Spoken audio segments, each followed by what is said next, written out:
Hey there guys and gals, welcome back to Back Pocket Game Reviews. And today we're going to talk about, well, some stuff going down, again, on YouTube. Specifically, I'm referring to a CNN article that I retweeted last night, and I stated, I guess we're going to be talking about this tomorrow alongside my State of the Channel. My State of the Channel will be later today. So, interestingly enough, a pediatrician wrote this article talking about some crazy and scary stuff that she found on YouTube and YouTube Kids, specifically talking about suicide and how to inflict self-harm. So there are some things on YouTube Kids that squeeze by the filters. Obviously, we've talked about how much stuff gets uploaded to YouTube over, like 300,000 hours every hour? Something like that? Some ridiculous number, okay? I don't even remember what it is anymore. I don't really even care. We understand it is a ridiculous amount of stuff. Now, as a channel, YouTube does expect you to adhere to their guidelines. As a viewer, you have the capability of reporting a video, and YouTube will manually review that video to personally find out if those community guidelines have been broken. So, as an individual, you can flag a video. Usually it takes multiple flags before a video really is going to get pushed through quickly. But you can flag a video as inappropriate, and unfortunately that's the thing. YouTube is a community. They need the members, they need the uploaders, they need the viewers to all kind of work together to keep it a moderate and okay environment. That's just how this works. There are too many people here. YouTube already has very, very thin profit margins, seeing as that usually they claim that they made a loss. So it's very hard for them to be like, yes, let us have one person to moderate every video upload that happens every hour. It's not possible, especially because so many people upload. They did make it worlds harder for videos to be monetized. I mean, you have to have, 10,000 subscribers or 1,000 subscribers and 300,000, 400,000 hours watched. Minutes watched? 40,000 hours watched, 400,000 minutes watched. That's what it is. They're interchangeable. It's kind of absurd, the amount of changes that YouTube's had to make, because people get outraged by what's on the internet. And this lady who wrote this article talking about the stuff she found is, as I said, a pediatrician. And she's talking about how outraged she is that this is out there. And then in the comments of that article, oh my God, the internet is such a scary place. The internet is the wild, wild west. Anything you want to find, you can find on the internet. And if you think this is a scary place, boy, be happy most of you are incapable of accessing the dark web.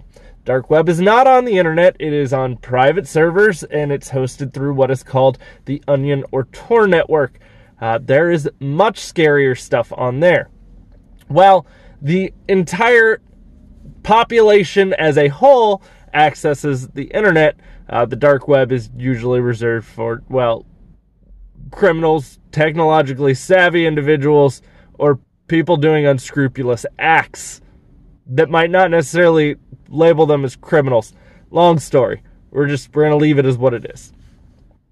So, does this really get blamed on YouTube? Should we really be blaming YouTube, or should we be blaming the people, uploading this? I don't know if you know what the hell the Momo challenge is. Most of those videos are gone now. As of, they were pretty freaky. I mean, it creeped my wife out. It didn't really creep me out an overwhelming amount, but it was one of those things. It was creepy, and apparently we're just going to leave it at that. But then there was the challenge of getting kids to run away from school or run away from home for 24 hours. Let me be frank here. A lot of what we see is parents passing the blame off. Oh, my kid watched this. Oh, my kid saw this. This caused my kid to do this. As a parent, you should be more involved in your child's life. You should know what your child is doing, thinking. Learn to mind read, okay? Right? It's part of being a parent, I promise you. I can smell fear in my children. But do we blame everything around the kid, or do we blame the parent who's not monitoring and paying attention to what their kid is doing? As a parent, I can tell you, my kids don't watch YouTube without our supervision. It's crazy how that works. That I'm not dumb enough. When I was growing up, did you know that you could literally set content filters on cable TV? Like, my parents could block channels. Yeah. Whole channels. Just gone. I knew they existed, but they wouldn't be there. It would just pop up as, you can't watch this channel. Your parents said so. Not in that wording, but you get what I'm saying. So, I feel that there is a really big issue here of parents not being parents. And a great example of that would be, there was actually a group fighting to try to get baby walkers pulled off the market. Baby walkers were just too dangerous. Now, keep in mind, I was in a baby walker as a kid.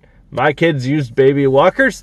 It's just an easy way to slightly mobilize your child and keep them entertained.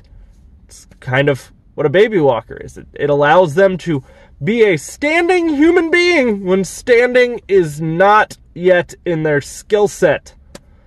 So, why were they trying to take baby walkers off the market? Because too many kids went downstairs. First off, why was there not a parent supervising the child in a baby walker? Why was the child left unattended near a set of stairs? I mean, I feel like a lot of this is common sense stuff, but unfortunately you have so many people giving, here's how you should parent, this is how to parent, this is how, not every child is the same. That would be like me telling you, certain animal, like, oh, every animal that's this animal, you need to do this. No, everything has a different personality and responds differently to different things. And it is just, unfortunately, the nature of the beast. And I feel like as parents, a lot of these parents today hand off electronics and expect it to be the parent for their kids. I get it. And a lot of people use the cop-out of, we didn't grow up with technology. Learn about it.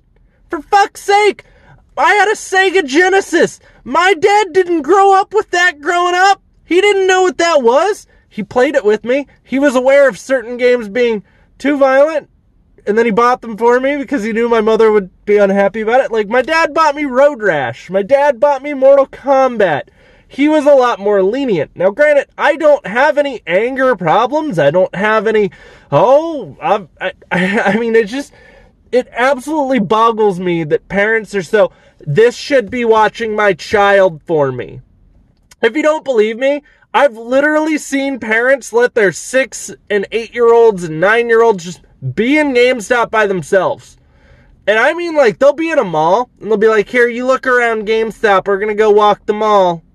It's not like their parent is waiting right outside for them. It's not like the parent was like, hey, run inside, get it, and come right back. The parent literally expects the GameStop employee to babysit their child. It's seriously a problem. That is seriously something that happens if you worked in a mall store. It is just absolutely ridiculous that so many parents pass the blame off. And I get it. You can't monitor everything your child does. Trust me, I know. My parents didn't, well, my mom really didn't like me watching Ren and Stimpy. I watched all Ren and Stimpy. Happy, happy, joy, joy. Alright? It's just, it boggles me that we look to blame everything except for ourselves. We're never responsible for these actions, okay? The whole point of being a parent is sometimes you're not going to be your kid's friend. There are times where my kids have told me they hate me. And, well, unfortunately, if I need you to not be doing something, if I need you to get to bed, if it's time for your bedtime, if there is a game you shouldn't be playing because it is too mature for you, if there is something going on, I know you shouldn't be seeing at your age, I need to be the parent. Not your friend, not your buddy, not your, oh, let me watch you see this. It's called being a parent. It's what it is. And unfortunately, you're going to have to own it if you have a child. Because you are responsible for the way this particular small, drunk, little, not knowing right from wrong being turns out. The type of person that the child turns out to be is a reflection of you and how your parenting skills are. Unless your child literally has some kind of like crazy disorder like sociopathy, or your child is killing small animals. But still, the parenting can be a reflection, so even there you gotta kind of wonder. But all I'm getting at is, as a parent, know what your child's doing, know what your child's watching. Alright, my daughter likes to watch Blippi on YouTube. If you don't know what a Blippi is, just YouTube it, and I'm sorry. But my kids don't watch the YouTube unattended. Alright, I'm telling you that as someone who makes content on here. Alright? It is what it is. Your child, I tend to try to be active in everything my kids are doing and know what they're watching. Every now, like Blippi, I just recently found out they watch, because they watch that every morning before my wife takes them to school. That one was kind of creepy. Blippi just weirds me out. I missed my mark. I should have been Child's channel. Could have been Child's channel, but no, here I am. I could have been the new host of Blue's Clues. Mail time, mail time, mail time. Guys, if you have any questions, or if you have anything you'd like to add to that, or maybe I'm wrong. Maybe you think I'm just a complete dick and the whole society should raise your child for you, let me know in the comments down below. Links and everything, as always, are in the description box down below as well. And you're going to find out more about all that later in the State of the Channel video. Also, if you're new to the channel, you can click that subscribe button, stick around, ding the little bell. If you don't do both, apparently YouTube doesn't give two shits to let you know that I'm uploading. If it's not working and you thought you had notifications on, uncheck the bell and then recheck it. Sometimes that works. If not, just check back or follow me on Twitter. But I upload close to every day again. So, I'll see y'all soon. I'll have plenty more content coming for you, and stick around.